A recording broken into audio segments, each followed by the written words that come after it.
আচ্ছা, জীবনে কখনো কোনো মৃত ব্যক্তিকে গোসল করিয়েছেন? যদি কখনো সুযোগ হয় তাহলে সেই মৃত ব্যক্তিকে গোসল করাবেন। তখন খুব কাছ থেকে দেখবেন মৃত মানুষের দেহটা কতটা অসহায় লাগে, মৃত্যুর পরে মানুষের দেহ কতটা ভয়ের কারণ হয়ে দাঁড়ায়।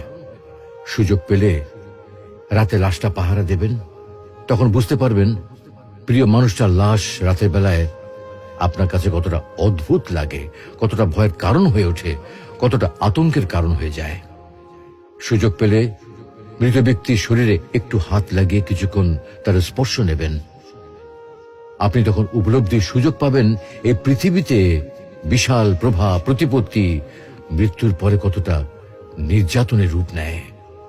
সুযোগ পেলে আপনজনদের লাশ কবরে নামাবেন খুব আগ্রহ নিয়ে।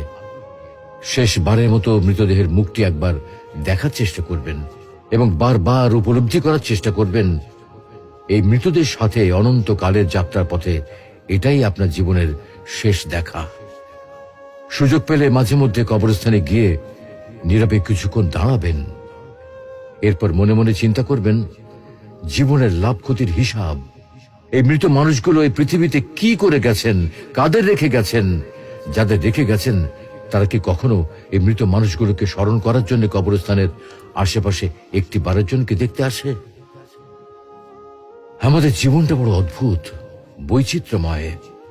আমরা এর জন্যে ওর জন্যে, ধন সম্পদের জন্যে, ঐশ্বর্যের জন্যে, বাড়ি গাড়ি টাকা পয়সার জন্যে কত না মায়া দেখাই, আগ্রহ দেখাই, আরো চাই আরো চাই আমাদের।